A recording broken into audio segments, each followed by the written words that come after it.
Gotcha. Oh dear. It looks like the defenseless little human just got caught by the big, strong dragon. What are you going to do?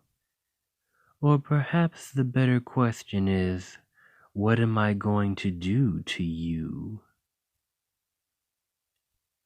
I know you just came in.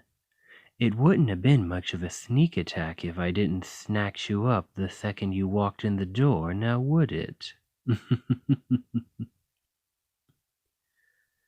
Nope, you're not going anywhere, my little treasure. I've caught you, so I'm going to keep you. I'm sure you're not in the mood. That's why I'm doing this. You've gotten yourself stuck in a rut, and so it's my job to drag you out of it, whether you like it or not. Well, you'll have to forgive me for being a little more aggressive about showing my love today. Now that we're living under the same roof, I get to have you to myself so often. The more time I get to spend with you, the greedier I get for more. Shh. You don't have to talk about it. I'm not going to try and fix your problems for you. I'm going to fix your mindset so you can fix your problems yourself. See, I know you. You really let your self-doubt keep you from making yourself happy sometimes. Don't you remember? Back when we started seeing each other, I would blatantly flirt with you all the time, but you just assumed that I was being nice. And do you know why I think you assumed that? Because you didn't think that people would want to flirt with you. I've been watching your mood deteriorate lately. You haven't been very open about it, but I at least know that whatever's eating at you, you think is out of your control. But I know you better than that. You're smart and kind and strong. There's nothing you can't handle as long as you actually try. You can't give up so easily. So today is going to be all about helping you. I'm going to make sure you know just how wonderful you are and how much I love you. And we're doing that whether you're in the mood for it or not.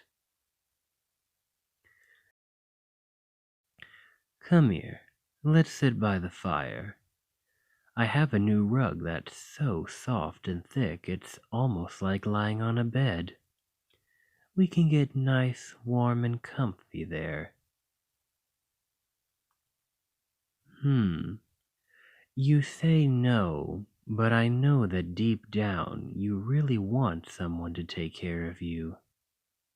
Come here. That's it. Just like that.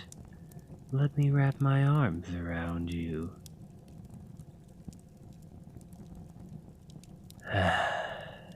Now isn't that better? Sitting here in the arms of the one you love? I bet this is just what you needed, isn't it? It didn't take too long for you to come around. I know what my precious treasure needs after all. I promised you I'd take care of you, and I intend to. I have an idea. Lay your head down on my lap. I'll stroke your hair.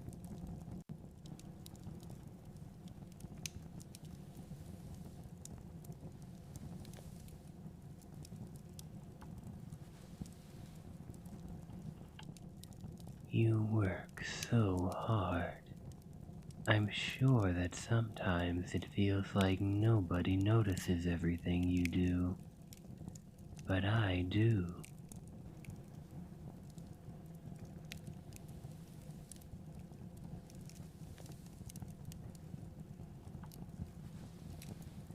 You've earned a break.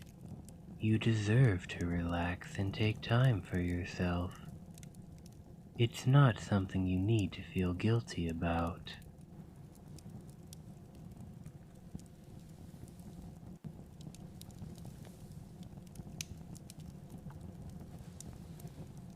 I'm rooting for you.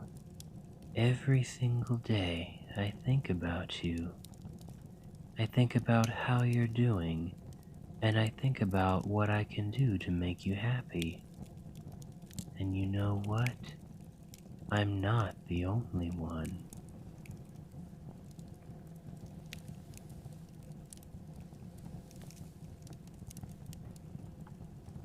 That's right.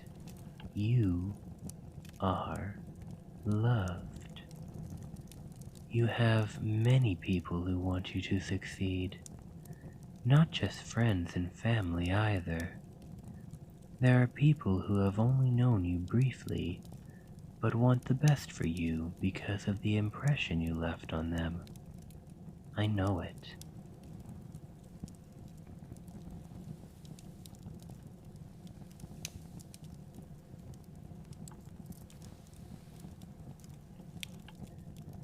How are you feeling? A little better? Good, but don't worry. I'm not finished with you yet. What would you say to having me read you a story, Great. I have it right here. Yes, it's a book of children's fairy tales. There's nothing wrong with indulging in a short, fanciful story every now and then, is there? Trust me, you'll enjoy it. Plus, there's something I want to share with you. This story is called The Bear in the Storm. It's one of my favorites from when I was a child, which you may concern about for reasons you'll see. Once upon a time, there was a young boy who lived in a small cabin in the woods with his parents. Every day, the boy would help his parents by gathering firewood. He didn't mind such a chore because it gave him a chance to explore and play in the forest. But on one cold winter day, the child's parents warned him before he went out. "Don't stray far from the cabin today," they said. "There's a storm on the horizon. We don't want you to get lost." The boy agreed and scampered outside. For a while he did as he was instructed and didn't wander far. But there wasn't much firewood to be found nearby, and it wasn't very fun to play in such a well-explored area. Eventually, the child decided that there wouldn't be much harm in going a little further, and after that, a bit further still. Before long, he was in a part of the forest that he didn't recognize due to how the snow changed the scenery. The boy didn't worry, though. After all he needed to do was follow his footprints home.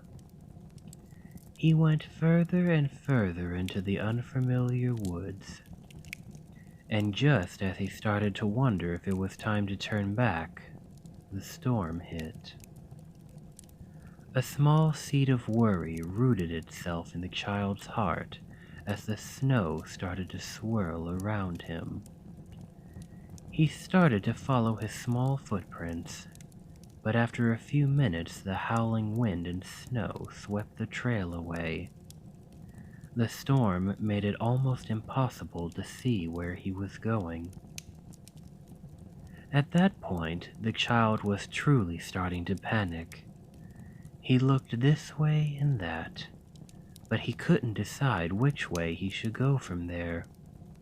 Terrified, he huddled down and started to cry. A few minutes passed by, and the boy heard the crunching sound of footsteps in the snow. He looked up to see an enormous bear. "What's all this crying? You woke me up from my winter sleep, little child," the bear said. The boy couldn't stop sobbing. "I'm lost and I can't make it through the storm. Can I stay in your cave?" he asked the bear through his tears. The bear shook his head. "Foolish little child. Don't you know that bears eat lost children like you?" The boy's heart raced. He leapt to his feet and took off. He tried his best to remember the direction he had come from. No time left for indecision or despair. He pushed through the storm, and the bear was never far behind. Finally, the boy could see a light. It was the small window of his cabin, illuminated from within by the warm hearth fire. The boy reached deep within himself and took a hold of every bit of strength his tiny body could muster. He sprinted through the deep snow, heading towards the light. But just as he was closing in on the cabin, the child tripped and tumbled down. The snow cushioned his fall, but he was down long enough for the bear to reach him. The child cringed, waiting to feel the bear's jaws close around him. But nothing happened. The boy opened his eyes to see the bear offering a paw to help him up. He accepted it, and the bear laughed heartily at his baffled expression. "I never said I would eat you, child. It's just that not all bears are as kind as I am. You shouldn't ask a dangerous stranger for help." The bear looked over at the cabin. "And look at that. You weren't as lost as you thought you were. And you were more than a match for this storm. It wasn't the storm that kept you from home, but only doubt." The bear waved farewell and lumbered away, and the child hurried inside, hugged his parents tightly, and curled up by the warm fire. The end. Well, what did you think? I'm thrilled that you liked it. My sister always thought I was so strange for liking a story about a boy being chased by a bear, but it always struck a chord with me. And did you catch the message? I'll give you a minute if you need it. Ah, as quick as ever. That's right. Doubt can do more to stop you from reaching your goals than anything that life throws at you. You just have to trust yourself and find your motivation. That's not always an easy thing. Sometimes you might not be up to the task at hand. But I know that you can do more than you think you can. I guess what I'm trying to say is, you've got this.